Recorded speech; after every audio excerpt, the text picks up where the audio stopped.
لكنه دخل على جثمان النبي عليه الصلاة والسلام في الحجرة الشريفة، دخل عليه وقال: ليس البكاء وإن أطيل بمقنعي، الخطب أعظم قيمة من أدمعي، تالله ما جار الزمان ولا اعتدى بأجل من ذاك المصاب وأوجع، فقد النبي فأظلمت كل الدنا، والحزن حل بكل قلب موجع، ما زال بالقرآن فينا هاديا، يهدي الأنام بنوره المتشعشع. ثم نظر إلى جثمانه الشريف، قال له: بأبي أنت وأمي يا رسول الله، لقد كنت تخطب الناس على جذع نخلة،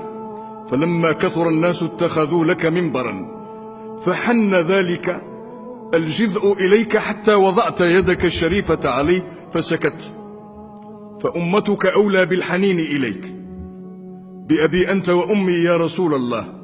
لقد ذكرك الله بالعفو قبل أن يذكر لك الذنب، فقال: عفى الله عنك لما أذنت له. بأبي أنت وأمي يا رسول الله، إن الله جعل طاعتك طاعته، فقال: من يطع الرسول فقد أطاع الله. بأبي أنت وأمي يا رسول الله، إن الله تعالى أرسلك آخر الأنبياء وذكرك أولهم، فقال: وإذ أخذنا من النبيين ميثاقهم ومنك ومن نوح وإبراهيم وموسى وعيسى ابن مريم، وأخذنا منهم ميثاقا غليظا. بأبي أنت وأمي يا رسول الله، إن أهل النار ليتمنون أن يكونوا اتبعوك وهم يعذبون في النار، وقالوا: يا ليتنا أطعنا الله وأطعنا الرسول. بأبي أنت وأمي يا رسول الله، إن كان الله تعالى قد أعطى موسى أن ضرب بعصاه الحجر فانفجرت منها 12 عينا، فما ذاك بأعجب من الماء الذي نبع من بين أصابعك. بأبي أنت وأمي يا رسول الله، إن كان الله تعالى قد أعطى سليمان الريح غدوها شهر ورواحها شهر، فما ذاك بأعجب من البراق الذي ركبته من مكة وصعدت به إلى السماوات العلى، وعدت من ليلتك فصليت الفجر بالأبطح بمكة المكرمة. بأبي أنت وأمي يا رسول الله، إن كان الله تعالى قد أعطى عيسى إحياء الموتى، فما ذاك بأعجب من الشاة المسمومة التي وضعت بين يديك، ووضعتها يهودية أرادت أن تسممك،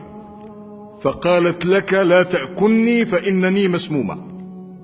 بأبي أنت وأمي يا رسول الله، لقد دعا نوح على قومه فقال: رب لا تذر على الأرض من الكافرين ديارا، وأنت قد ضربت وأخرجت وأوذيت وشج وجهك وكسرت رباعيتك، ولم تزد على أن قلت: اللهم اهد قومي فإنهم لا يعلمون، ولو دعوت علينا لهلكنا. بأبي أنت وأمي يا رسول الله، لقد تبعك على قصر أمورك وقلة دعوتك ما لم يتبع نوحا على طول عمره وطول دعوته، فآمن معك كثير وما آمن معه إلا قليل. بأبي أنت وأمي يا رسول الله، لو لم تجالس إلا كفءا لك ما جالستنا، ولو لم تواكل إلا كفءا لك ما واكلتنا، ولو لم تتزوج إلا إلى كفء لك ما تزوجت إلينا، ولكنك جالستنا وواكلتنا وتزوجت إلينا، وركبت الحمار وأردفت خلفك